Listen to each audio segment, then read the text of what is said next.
Assalamualaikum warahmatullahi wabarakatuh. Semoga semua kebaikan terlimpah kepada kita semua. Amin ya rabbal alamin. Pada suatu malam yang gelap gulita, Abu Nawas berkeliling kampung dengan misi khusus. Kali ini bukan ikan yang ia cari, tetapi babi ngepet yang konon katanya sedang marak dan meresahkan warga sekitar. Dengan wajah serius, Abu Nawas menenteng karung besar yang sudah ia siapkan dan bersembunyi di balik pohon mangga tua untuk menunggu kedatangan sang babi ngepet. Tidak lama kemudian terdengar suara gaduh di rumah Pak RT. Tanpa ragu, Abu Nawas langsung berlari menuju sumber suara tersebut. Akhirnya ketemu juga, kata Abu Nawas dalam hati penuh semangat. Abu Nawas segera mengangkat karungnya dan berusaha menangkap sosok bayangan hitam yang melintas. Dengan cepat, Abu Nawas mengikat kuat karungnya setelah berhasil memasukkan bayangan itu. Akhirnya kamu ketangkap juga, teriak Abu Nawas dengan bangga. Yakin bahwa Abu Nawas telah berhasil menangkap babi ngepet yang selama ini meresahkan warga sekitar. Keesokan harinya, seluruh warga kampung berkumpul di rumah Pak RT karena penasaran dengan hasil tangkapan Abu Nawas. Dengan rasa penuh percaya diri, Abu Nawas membuka karung besarnya di depan para warga. Namun betapa terkejutnya semua orang ketika yang keluar dari karung itu bukanlah babi ngepet yang mengerikan, melainkan Pak RT sendiri yang tampak kebingungan. Pak RT, kenapa Bapak ada di sini? Tanya Abu Nawas dengan wajah bingung. Pak RT yang rupanya sedang mencari makan di kulkas saat tertangkap oleh Abu Nawas langsung tertawa terbahak-bahak. Kamu kira aku babi ngepet? Hah? Tanya Pak RT sambil mengelus perutnya yang buncit. Warga yang menyaksikan kejadian itu pun ikut tertawa terbahak-bahak dan membuat suasana menjadi riuh dengan gelak tawa. Abu Nawas hanya bisa tersipu malu, menyadari bahwa rencana mulianya untuk menangkap babi ngepet malah berakhir dengan kejadian kocak yang membuat seluruh warga kampung tertawa.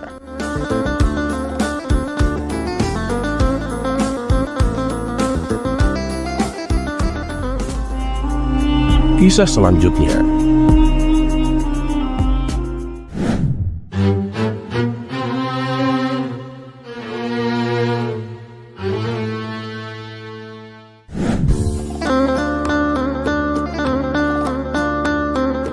Assalamualaikum warahmatullahi wabarakatuh. Semoga semua kebaikan terlimpah kepada kita semua. Amin ya rabbal alamin. Suatu ketika, Abu Nawas sedang terburu-buru dengan cepat pergi ke masjid untuk sholat malam. Dia melaksanakan sholat dengan tergesa-gesa. Lalu Abu Nawas ingin segera pergi setelah selesai.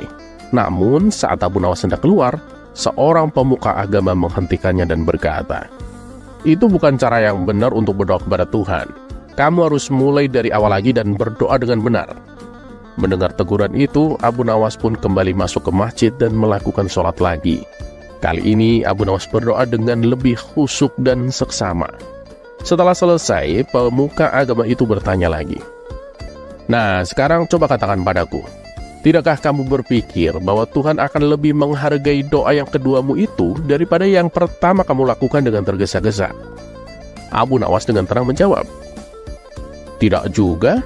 Meskipun doa pertama saya lakukan dengan tergesa-gesa, tetapi itu dilakukan untuk Tuhan. Sedangkan doa saya yang kedua, saya lakukan untuk Anda." Jawaban ini membuat pemuka agama itu terdiam sejenak, menyadari bahwa niat dalam beribadah jauh lebih penting daripada sekedar penampilan luarnya saja.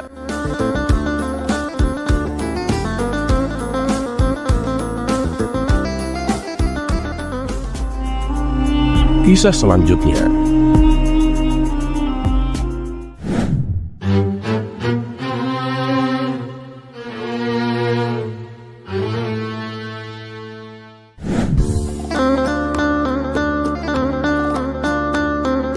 Assalamualaikum warahmatullahi wabarakatuh. Semoga semua kebaikan terlimpah kepada kita semua. Amin ya rabbal alamin. Suatu hari, Abu Nawas sedang duduk santai di sebuah warung kopi, menikmati secangkir teh panas sambil merenung tentang kehidupan. Tiba-tiba, seorang pemuda mendekatinya dengan wajah penuh semangat. "Abu Nawas, aku dengar kamu sangat pandai dalam berdebat. Bisakah kamu membantuku?" tanyanya. Abu Nawas tersenyum dan menjawab, "Oh, tentu saja anak muda. Apa yang ingin kau bicarakan? Pemuda itu menggaruk-garuk kepalanya tanpa sedikit ragu. Aku sedang bingung tentang hukum kunut dalam sholat subuh, Abu Nawas. Sebagian orang mengatakan itu wajib, sementara yang lain mengatakan sunnah. Bagaimana pendapatmu, Abu Nawas? Abu Nawas mengusap jenggotnya yang panjang dan berkata, "Oh, kunut subuh. Topik yang menarik. Baiklah, ayo kita berdebat tentang itu." Abu Nawas berdiri dan mulai berjalan ke tengah warung. Semua orang di warung itu mulai memperhatikan mereka dengan penasaran. Abu Nawas menarik nafas dalam-dalam dan berkata dengan suara lantang, "Menurutku, hukum kunut itu seperti memutuskan apakah kamu harus makan roti dengan selai kacang atau selai stroberi." Pemuda itu kembali bertanya, "Maksudnya gimana, Abu Nawas?" Abu Nawas melanjutkan, "Begini anak muda, keduanya sama-sama enak dan memberikan manfaat. Tapi apakah kita harus berselisih hanya karena seleramu lebih suka selai kacang, sementara aku lebih suka selai stroberi?"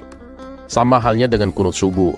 Beberapa orang merasa lebih nyaman dan khusyuk dengan membacanya, sementara yang lain mungkin tidak membacanya, tetapi tetap sholat dengan khusyuk. Pemuda itu tampak bingung, tetapi Abu Nawas belum selesai. "Coba bayangkan ini," katanya.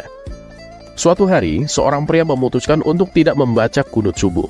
Tiba-tiba malaikat turun dari langit dan berkata, "Mengapa kamu tidak membaca kunut?" Pria itu menjawab, "Aku pikir itu tidak wajib." Lalu malaikat itu tertawa dan berkata, "Jangan khawatir kawan, aku juga lebih suka roti dengan selai stroberi." Seluruh orang yang berada di warung itu tertawa mendengar kisah Abu Nawas. Pemuda itu akhirnya mengangguk sambil tertawa kecil. "Jadi maksudmu, kita tidak perlu terlalu memusingkan hal itu dan lebih baik fokus pada niat dan kekhusyukan dalam sholat?" Abu Nawas pun tersenyum lebar. "Tepat sekali anak muda, inti dari sholat adalah keikhlasan dan kekhusyukan. Hukum kunut itu seperti selai di atas roti. Enak jika ada, tapi tidak mengurangi kenikmatan roti itu sendiri jika selainya tidak ada." Dengan itu, Abu Nawas kembali duduk dan menyeruput teh panasnya dengan tenang. Sementara pemuda itu pergi dengan wajah cerah, membawa pelajaran berharga dari percakapan mereka.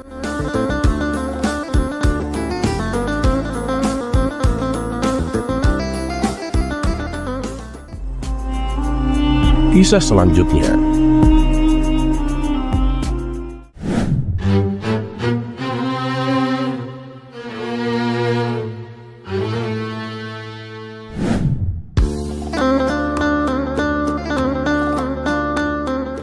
Assalamualaikum warahmatullahi wabarakatuh.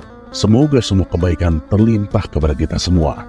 Amin ya rabbal alamin. Sosok Abu Nawas memang sangat cerdik dan lihai bila berhadapan dengan kawan maupun lawannya. Bahkan beberapa lawannya kapok dan tak berani menantang Abu Nawas untuk berdebat lagi. Tapi bagaimana jika lawan Abu Nawas adalah dari binatang? Yaitu seekor monyet yang sudah terkenal reputasinya sebagai monyet ajaib dan jenius. Berikut kisah lengkapnya. Kisah ini bermula ketika Abu Nawas mendapatkan hadiah dari Baginda Raja. Ia berniat mentraktir teman-temannya di warung tempat biasa mereka berkumpul. Tapi ternyata teman-teman Abu Nawas sedang berada di lapangan. Pemilik warung mengatakan bahwa ada pertunjukan menarik di sana. Setelah bertanya kepada seorang warga, Abu Nawas baru mengetahui rupanya ada seekor monyet luar biasa pintar yang dipertontonkan oleh pemiliknya. Monyetnya bisa mengerti bahasa manusia, dan yang lebih menakjubkan lagi, monyet itu hanya mau tunduk kepada pemiliknya, kata warga itu kepada Abu Nawas. Mendengar penjelasan itu, Abu Nawas pun tertarik dan langsung menerobos kerumunan. Ternyata pemilik monyet bukan sekedar memberi tontonan kepada warga, tetapi juga membuat sayembara. Siapapun yang mampu membuat monyet itu mengangguk bakal mendapatkan hadiah. Tergiur akan hal tersebut, Abu Nawas pun mencobanya. Di saat banyak warga yang gagal mendapatkan hadiah, Abu Nawas justru punya cara cerdik untuk mengecoh si monyet ajaib tersebut. "Kamu tahu siapa aku? Kamu gak takut sama aku?" tanya Abu Nawas kepada si monyet. Monyet itu praktis langsung menggelengkan kepalanya. Tidak kehilangan akal, Abu Nawas kemudian bertanya lagi. "Apa kau takut kepada tuanmu?" tanya Abu Nawas. Sesaat setelah pertanyaan itu terlontar, monyet ajaib itu pun terdiam. Ia merasa dilema, karena jika menggeleng, khawatir dituduh membangkang kepada tuannya. Tapi jika mengangguk pun, berarti dirinya tidak mematuhi perintah sang tuan. Monyet itu memilih diam. Abu Nawas lantas mengancam si monyet, jika terus diam, akan dilaporkan kepada tuannya. Dengan berat hati, monyet ajaib itu mengangguk, karena memang si monyet takut kepada tuannya. Dan tentu saja, Abu Nawas mendapatkan hadiah. Tapi malang nasib si monyet, yang kemudian dipukuli oleh sang tuan karena mengangguk. Setelah kejadian itu, tuan si monyet kembali melatih monyetnya, tapi dengan arahan yang berbeda. Karena kemarin menggelengkan kepala ternyata gagal, maka sekarang si tuan melatih agar si monyet mau menganggukkan kepalanya. Usai berlatih, akhirnya monyet itu hanya mau mengangguk. Sehingga tantangan berikutnya adalah siapa saja yang berhasil membuat monyet itu menggelengkan kepalanya, maka ia berhak mendapatkan hadiah. Abu Nawas kembali tergiur dan mencoba keberuntungannya lagi lewat cara cerdik. Ia mengulangi semua pertanyaan sebelumnya dan langsung diberikan jawaban berupa anggukan dari sang monyet.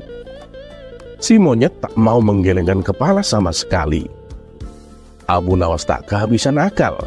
Ia teringat balsam di kantong bajunya yang baru saja ia beli dari warung Mang Soleh sebelum ia datang ke sayembara monyet ajaib itu. Lalu Abu Nawas mengeluarkan balsam itu dan menunjukkan kepada si monyet. "Kamu tahu apa fungsi balsam ini?" tanya Abu Nawas. Monyet itu hanya mengangguk. "Oke, boleh ku gosok selangkanganmu dengan balsam ini?" tanya Abu Nawas kembali. Si monyet pun mengangguk, karena memang yang ia tahu adalah hanya mengangguk. Lantaran si monyet mengangguk, Abu Nawas benar-benar melakukan aksinya dan membuat si monyet kepanasan. Tak cukup sampai di situ, Abu Nawas lalu mencolek balsam lebih banyak lagi. Dia mengulangi pertanyaan yang sama sekali lagi. "Gimana, Nyet? Mau aku gosokin balsam lagi?" Ketakutan mulai menghampiri si monyet dan akhirnya ia menyerah dengan menggelengkan kepalanya. Lagi dan lagi, Abu Nawas mendapatkan hadiah dari tuan monyet.